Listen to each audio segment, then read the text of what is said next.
All right. Hello, everyone. Welcome to the All Things ERG resource sessions.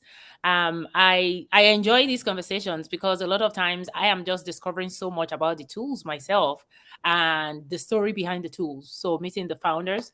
Today we get two for one. We meet the two co-founders of Raddle, and I'm excited to dive into the conversation.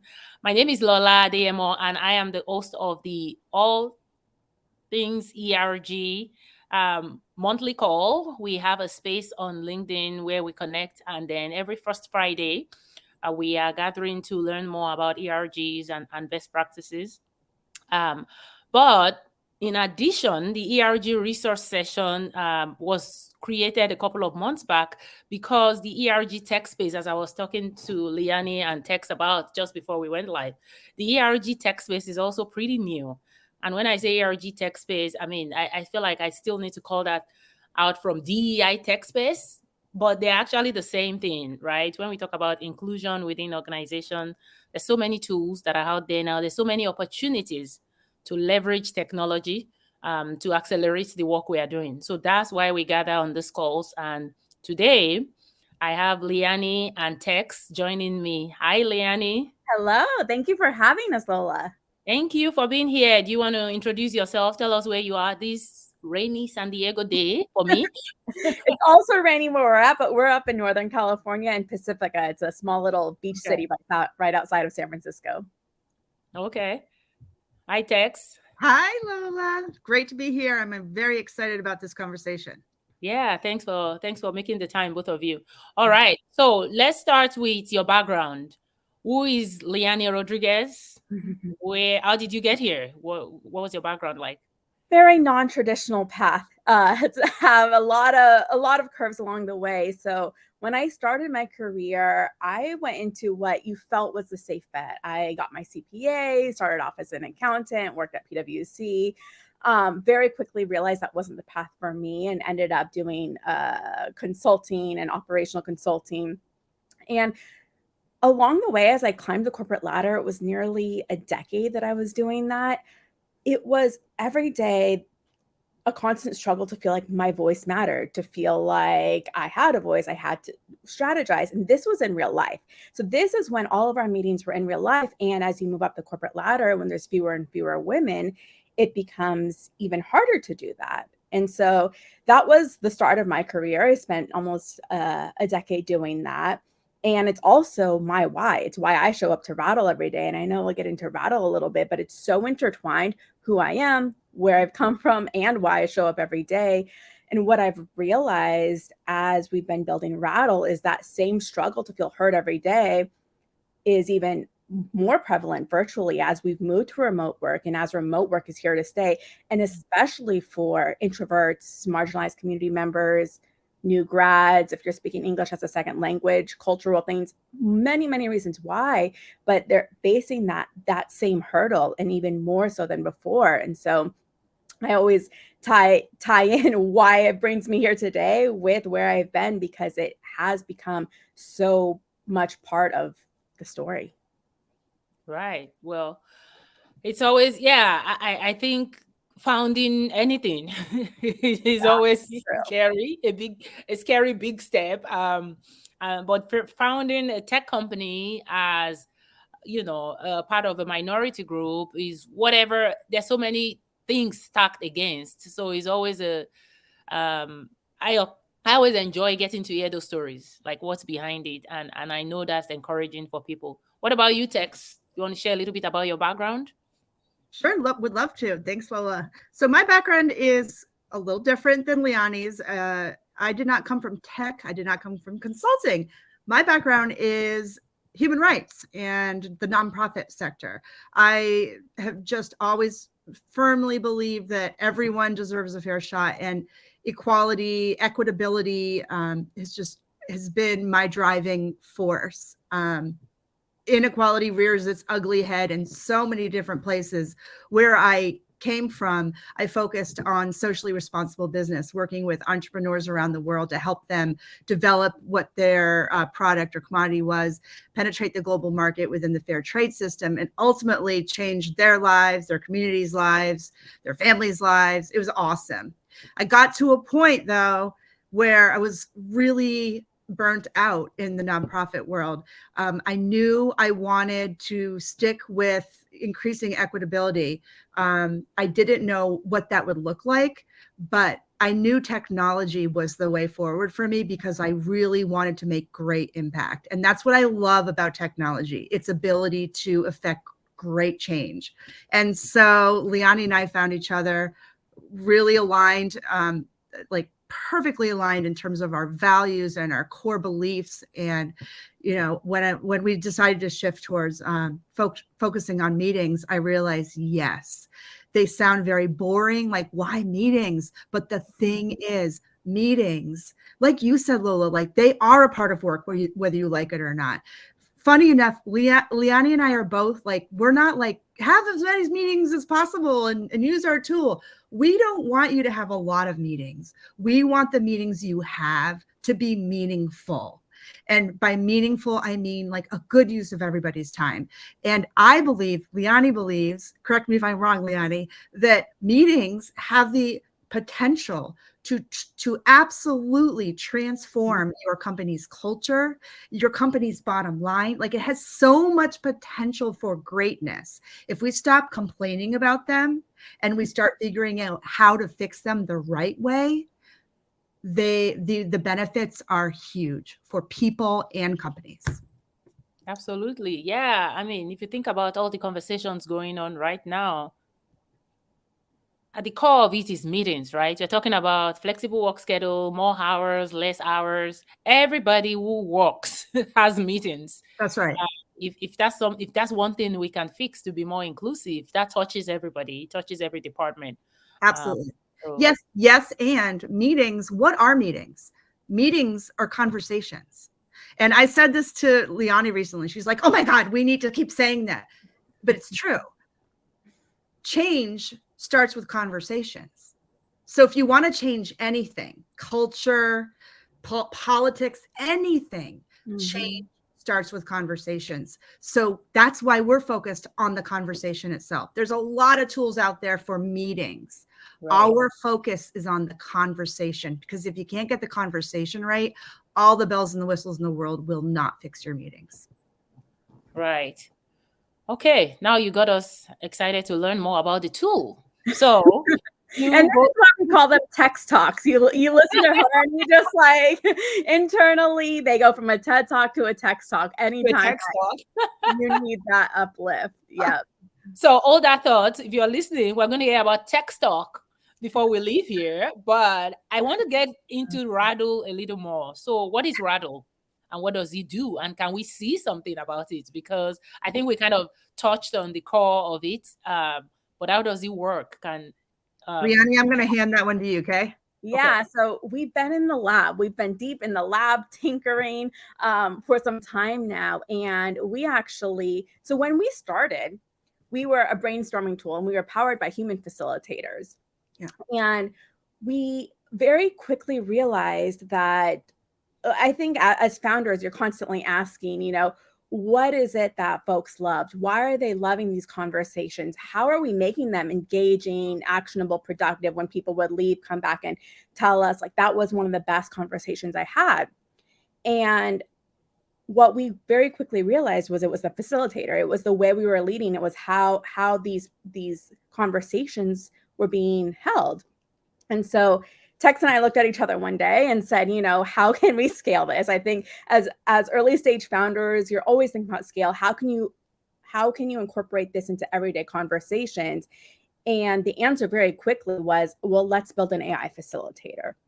I think the answer came to us quickly. Then once we dove deeper, we're like, there's a lot to do here. You realize how much there is to do. And that's what we've been in the lab doing, is creating that algorithm. And really, there's two parts. If you've ever had a facilitator in any of your meetings, they really work in two ways. One, they observe group dynamics. So they're looking at speaking time, who's in the meeting, who hasn't spoke, how do you stay on track, how do you help the conversation be more equitable?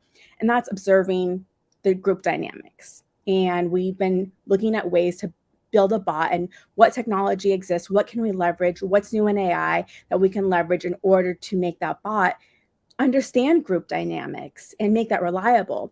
and then create a facilitation algorithm to respond. And that's what, let's say, like our human facilitators, Liyani, start to wrap up this thought. Now, when you have a human facilitator in the room, oftentimes everything they say is to the whole room. And now what we've had the opportunity to do is to be able to send prompts individually. And I'm going to give you a sneak peek in a little bit, but I wanted to talk about, how we've been looking at it from the product side, how we can really scale the benefits of facilitation to be able to create that repeatable process in order to have those conversations, those same engaging, effective, equitable conversations on a regular basis.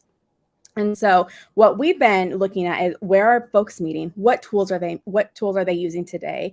And that, there's really some leaders in the market there: Zoom, Microsoft Teams, Google Meets, WebEx. And let's go integrate with those tools and plug into where you're already having your meetings. So I can give you a quick look if you want to. Yeah, so let me just ask you some questions, because you touched on a lot of keywords right now, and I'm like, okay, AI, of course. I am a little creeped out by the direction AI is going, but I'm also really excited because I think there's so much potential. Just like everything, every technology that we have, with a little bit of caution and guardrails in place, AI can be very powerful, right? So you're touching on that, but then you also talk about, I facilitate sessions and workshops. So I think it's really important to highlight what you said about the two sides. It's not just the listening and observing, is how you then take what the data from what you've observed to make sure that the meetings are run well. And that's really the power behind effective meetings, is that facilitator and the way they're able to do their job really well. So I'm curious to see it now. And just a touch on that, you're so right, Lola, about facilitators. And we think there's still room for really great human facilitators, because there's some context, that there's some cues in there, especially when you're in meetings.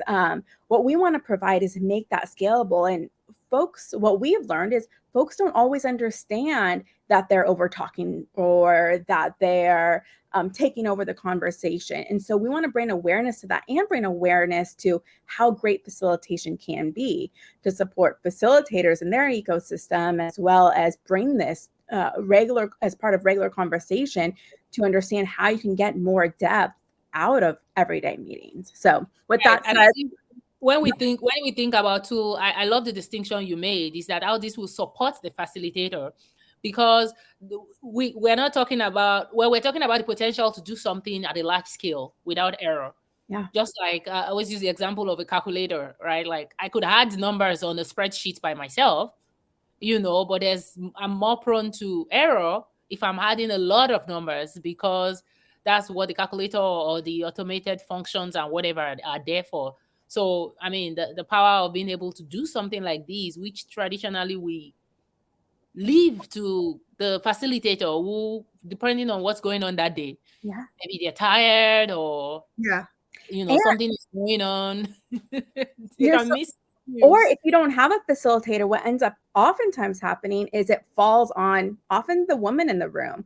Will end up facilitating when maybe she wants to just be a present leader in the room, or focus on the conversation and not be the facilitator. If you don't have, if that's, whether you're not trained in it or that's not your role that day, it often defaults to that woman in the room, is what we've seen time and time again. And is this can I just say one thing? Space, right? Sorry, is this only in the virtual space, right? I don't think we've mentioned that since. This Raddle? For virtual meetings, yes. Virtual meetings. Okay, go ahead, Tex. You know that I love your calculator analogy, because it will always calculate correctly. But if you're doing it while you're doing something else, it's taking your headspace away from whatever else you're doing, or if you're not focused on it enough, you may push the wrong number, whatever. Take that same analogy to a meeting.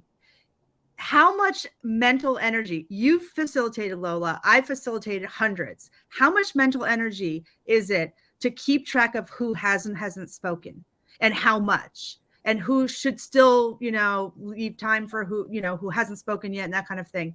So much mental energy. All of that mental energy could be spent driving the conversation, doing all these other facilitation things. That's one of the things that our tool does. It just like outsources that task. It shows you the speaking percentages throughout the meeting. So maybe this is a perfect segue into showing the tool, Liyani. But I love that calculator. I was like, oh, thanks for that. Let's do that. And I'll keep going. So Tex, you were just saying, let's see if everyone can see this here. Yes, showing the speaking percentages through the meeting. And so right here, this is your sidebar. If you imagine this screen is your, let's see if you could see the mouse here, is your meeting screen. And so on the side, you can see everyone's speaking time. Now, we have chosen very carefully what to show. Tex mentioned it earlier. We don't want to show you all this overwhelming meeting data in the meeting because we don't want to take you away from that creative, innovative, collaborative mindset. However, speaking time, it is that first step to change behavior because it brings awareness, a very simple thing that can bring awareness to just quantity of who is speaking and when for the duration of the meeting. Mm-hmm. So that is one of the key features we show. The other thing that we show. Before you get to the second feature, can I make a comment on that? Yeah. So we've tested this. What happens when speaking time shows? Like the two things I wonder, and I'm guessing a lot of people watching will wonder is, does it make under talkers feel bad? Does it make over talkers feel bad? And does it do anything? Does it actually impact behavior change? Guess what? Yes, it does. It absolutely impacts behavior change. For example, I was on a call and over talker was like, oh, bleep. I'm going to shut up now. I'm at, I can't remember the percentage, like 78%. Oh my gosh. Over talkers often know they're over talking. They often want helps to stop over talking, but they don't know how. Seeing that does something. And very possibly it's not seeing it themselves, but knowing other people are also seeing it. No one wants to be embarrassed. So that's the one thing. Does it make under talkers feel badly? There's many nuances to facilitation, and those nuances carry over into our product. And when you that's a perfect segue into what you're going to show next, I think, Liyani. Yeah. So go ahead, Lola. Oh, I was just going to say, I was thinking about the other aspect of that. I think what we are trying to curb is not necessarily get everybody to be talking at crazy percentage amount. I think it's a way to caution people. If you are over talking and the data is shown and or you see it, right, you kind of caution yourself a little bit. If you are under talking, if that's your approach, if you just want to do a lot of listening, then that tells you don't need to feel bad. It just gives you information. Yes. And even if you need to speak up a little more, then that's okay. Yeah. There's zero judgment here. I love that you said that, Lola, because one of the things that we've gotten asked is like, what does, equality in meetings look like? It's not, everyone speaks 20 minutes or vice versa. It's, are we giving people the time and the space to tap their creativity, to tap their innovation? And how do we make sure we open up that space versus suppressing any of those ideas? And when we give those opportunities is when we think about ensuring that they have that space to speak up. Not forcing everybody seeing those percentages, or is it just sending it to the facilitator? So the speaking percentage, everyone sees it. Everyone sees it. The folks in the meeting. Yep. And you can have Raddle on or off during your meetings, but if you have it on, then you're seeing the speaking percentages. Mm-hmm. Now, prompts, on the other hand, and I was talking about our model a little bit earlier, those are sent to either individuals or to everyone. And so based off of inputs like speaking time, like the meeting time, like topics, we are sending prompts sometimes to an individual and sometimes to the room. And so, for example, Lottie, the bot, might tell me, hey, loving the energy, consider sharing, asking others to share their thoughts. So these are very tried and true facilitation prompts. We have a head of facilitation on our team, Summer Bowman, and she's been working on facilitation for almost 30 years now. And so we are able to really tap into these tried and true techniques and prompts that she's use in order to facilitate the conversation. And so some prompts are sent to individuals, some prompts are sent to the meeting as a whole, depending on the various inputs and really those group dynamics that the bot is observing. And if you'll see down here, you can also tell the bot, hey, we're getting on track, or we're getting off track, or we need to speed this up, so that you also you feel empowered to contribute to how the meeting is going without interrupting the flow, and Lottie will know how to respond. Right. So I like that ability to decide to use this Raddle for the meeting or not, because I think there might be different needs for different meetings. You know, if it's a brainstorm session, if it's a meeting where you specifically want to gather feedback from people, you want people engaged. If it's a coaching session, or depending on the purpose of the meeting, you might want more or less engagement from participants. That's a really great point. And to be honest, Raddle's not for every meeting, to your point. It's actually not. We don't recommend Raddle for coaching sessions. We don't recommend Raddle when you're there to teach a bunch of people something. We do recommend Raddle for whenever you want to have collaborative brainstorming, to what you said. Absolutely. Also problem solving. If you want to talk through a problem and you really want to make sure every voice is heard to some degree. But it's definitely not, it's also not for that top down management style where like there's one leader talking down to people. Exactly. We are really looking to foster collaborative, curious conversation and dialogue. That's what Raddle is for. So I think it really aligns with that idea that people need to be very intentional about meetings. Don't just have meetings to have meetings. What's this meeting for? Are we trying to collaborate? Are we trying to just see each other? Like, why are we having this meeting? So that gives you more of a check, right? Absolutely. Like, if it can be an email, put it in an email. If it can be a Slack message, put it there. Text it. Like, we're not here to have more meetings. We're here to have better meetings. And I think there's a key differentiator there. Right. And so you don't share the data and say, oh, we had this meeting, everybody was on the meeting. Well, did everybody contribute? Mm-hmm. You made a decision from this collaborative meeting where one person spoke 90% of the time.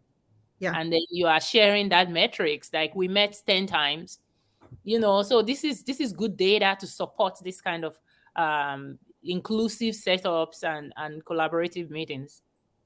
I was just thinking the amount of time somebody talks in a meeting is not, you know, equal to the amount of value they provide, right? We know that. Similarly, the number of meetings you have is not equivalent to the value you as an organization come up with. Right. It's all a matter of how you use that time. Yeah. And that's what Raddle helps to do. So anything else you were going to share, Liyani? No. Okay. That was good. Okay. Yeah, no, you're making my brain spin now. I'm like thinking of all the possibilities and how to leverage these. And maybe so where are you now with the platform, right? Is this available? What's the call to action for people as far as testing this out? Yeah, so right now we're looking for our earliest users right now. I mentioned we've been in the lab, we've been tinkering with our model. We're now starting to bring this to customers and bring this to users. So if you're looking to use Raddle, test Raddle in your teams in a few meetings, we'd love to chat with you, and looking for those right design partners right now. Tex, did you want to add something? Yeah, I thought it might be cool to just sort of share like what we're solving. Like what is Raddle solving? Why, like, I'm always trying to think like, why would I care, you know? And it's so if anyone's like, well, how do I fit this into my life? Should I fit this into my life? Oh, the biggest complaint there's I don't know the exact statistic on the number, but the biggest complaint, there was a study done by employees. The biggest complaint that people have about meetings. Do you want to take a guess what it might be? You already know. Do you know, Liyani? I think we've talked about it. Now I'm on the edge of my seat, my standing seat. Do you want to take a guess, Lola? I have no idea. Waste takes time. All right. Well, that's up there. The biggest specific complaint is one person dominating a conversation. That one problem, I would be so curious if there was a magical way, maybe someday AI will solve it. How do you quantify that problem? How many ideas are left in people's heads when they leave a meeting that they never share for any number of reasons because one person's dominating the conversation? Can Raddle fix everything about meetings? Heck no, nothing can. Can it make a huge dent? Can it definitely address this huge problem that everyone is silently suffering through of one person dominating a conversation? Heck yes, Raddle can solve for that. I was thinking when you said silently now. I was like, yeah, it's easier for Raddle to tell someone to shut up nicely. Blame the bot. We're working on a whole campaign. Let's just blame the bot. Seriously. Blame the bot. So many people are like probably watching going, everyone's picturing somebody right now. Like every meeting's got one. You know what I mean? That is true. We always do. Introverts are like, woohoo, amen. Yeah, right? And I'm glad you said introvert. So like we use the term undertalkers because we don't want to assume that they're all the same. Introverts are one type of undertalker. And what I actually dove deep. I nerded out. I created 2 case studies on hundreds of virtual meetings that I facilitated while at Raddle. And I mean, full 100% nerded out. What I discovered is that introverts are one type of undertalker. There are so many reasons somebody overtalks. Same as somebody overtalk and undertalk. Yeah, you might be undertalking because you're shy or you're introverted. Maybe your blood sugar's low and you haven't had lunch. Maybe you had a bad day. Maybe you're culturally conditioned through your upbringing that you do not speak until there's a complete silence. Whereas American culture is sort of, I like to call it an interruption culture. We culturalized it. It's like the norm and it's kind of gross, right? I do it. I admit it, Yeah. So there's many reasons people undertalk. We cannot presume that they all do it for the same reason. And because of that, we need to understand how to use science, cognitive science, behavioral science, and facilitation techniques that speak to the nuances. Yeah. That, for example, maybe you have an idea, maybe you just don't want to talk today. So a prompt might say something like, don't forget, if you have ideas to share, you could drop it in the chat. Like that chat's huge real estate for people that have great idea or ideas they want to share, but they don't want to speak up for whatever their reasons are. Right. So let me give you, I was thinking of a feedback based on the introvert thing that we just talked about now. So I'm the excited person in a meeting. I'm usually like, okay. But then I know my frustration has always been with people that take 10 minutes to get one point across. And I was just wondering from the tool's perspective, does it measure based on time or does it measure based on words? Or maybe that's something to also take into consideration as this is being built out, because some people explain a point or ramble and they speak slowly, and maybe that's just their style of taking time to get to the point. You know? It's grueling, isn't it? I love that. I mean, so, like one of our input, and as our model gets stronger and stronger, incorporating conversational AI, looking at topics, aligning that with the agendas of the meetings. These are elements that are coming down the pipeline. And so, it's not just the quantity, it is the quality. Are we stuck on the same topic? And, 15 minutes ago, we were supposed to move on to the next topic, and maybe it's the boss in the room or whoever booked the meeting. And so no one feels comfortable to interrupt them. And this is where Lottie can step in and really say, individually check in. Do you still want to stay on this topic? To the individuals? If as a group they don't, then submitting a prompt to the room. Let me ask you a funny question. So how do you come up with the name Lottie? Lottie was actually you came up with the name. I actually don't think I think it was Summer that came up with the name, and then I came up with what the name stood for. So it was an acronym. That was, but it was. I got to ask that question because I've always wondered, how did they determine Siri? Yeah, who picked Siri out of the names, right? Right. But it stuck around, and now I just love it. And I love she's a team member. Absolutely. Yeah. Okay. And Tanesha is on, and she's asking a question. Is this a completely different platform, or does this work in conjunction with virtual meeting platforms such as Zoom and Teams? We come to you. So right now we are integrated with WebEx. Zoom is coming next, and Teams is also coming summertime this year. Great question. Yeah. What about Google Meet? Okay, so you are building that integration into different platforms. Yes. So people will just okay, got it. On the road. We have so many fabulous things that we're in the process of that are like on the roadmap that we're building. My other favorite one's templates. So you can sort of dictate when you want the collaborative portion of the meeting to begin, because meetings aren't always all or nothing, like either a brainstorm or a teaching. Sometimes you want to present for 10 minutes and then start the collaborative portion. We want to work with how meetings are and then uplift them so that they work. And also give team leaders that power, because they know how their meeting and their team works best. And oftentimes they're not in every meeting, but they can set templates of what they consider to be that equitable meeting along with our benchmarks. Right. So, well, if you're listening to this and you attend meetings that go somehow that you think, even if you're not the facilitator, and you think at your company this might be something that could be worth looking at for some of the meetings that, I don't know, managers and some of the projects that you're working on, feel free to connect and see ways that you can share these and try it out and do a demo. I think the more, like we were talking about before we came on air, is like speaking on LinkedIn Live or doing anything. You have to do it. Yeah. You know, the best way to get better is to do it. So sometimes if you know you have a platform, a meeting that this could help, you might want to try it out and see how much difference it makes. Lola, that's the perfect segue before we wrap up. Tomorrow, I'm giving a talk. It's actually not at all about Raddle. It's about, I mentioned that I nerded out on how to make effective meetings happen. I took the 2 case studies that I wrote, I pulled out like best practices from it and created my talk, which is all about how to have inclusive meetings, inclusive, efficient meetings. It's tomorrow. It's 45 minutes. It's free.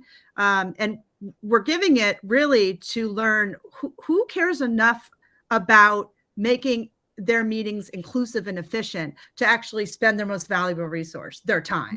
That's what's in it for us. We're interested in learning who Raddle might, call to. But in terms of the actual talk, I am no fluff, no BS. It's just gonna be 45 minutes packed with things you can do today. Like, you got a meeting on the books for Thursday, come to the talk tomorrow on Wednesday and learn things you can apply on Thursday to make your meetings better, because there are best practices that I've learned through years of facilitating meetings that are attainable. They're cheap and easy to implement right now. I'll drop the link in the chat right here. And okay, thank you, Tanesha. I posted it in the ERG. If you are not part of the All Things ERG group, I posted it there. Tanesha just dropped a comment that she sent the link for the training tomorrow to all of our ERG leaders and their executive sponsors. Thank you, Tanesha. Thank you. awesome. And you just got a text talk. I know. I was just going to say that. I was just going to say, like, I've had this we've had these tech talks internally as we've been building. And so, so excited for the world to experience tech talks. Yeah. No, thank you both for the work you're doing. Thank you for making the time. I know it's super hard to align calendars sometimes. I think it helps that we're all in the same time zone for once. I don't think I've had a meeting with 3 people on the same time zone in a long time. But thank you for making time. Thank you for sharing. If you watch these on replay and you have any question, feel free to either connect and ask me. I'll link you up, or find Liyani and text on LinkedIn as well for a follow-up conversation. It was nice having you both. Lola, thank you so much. You're awesome. You're amazing. Thank you.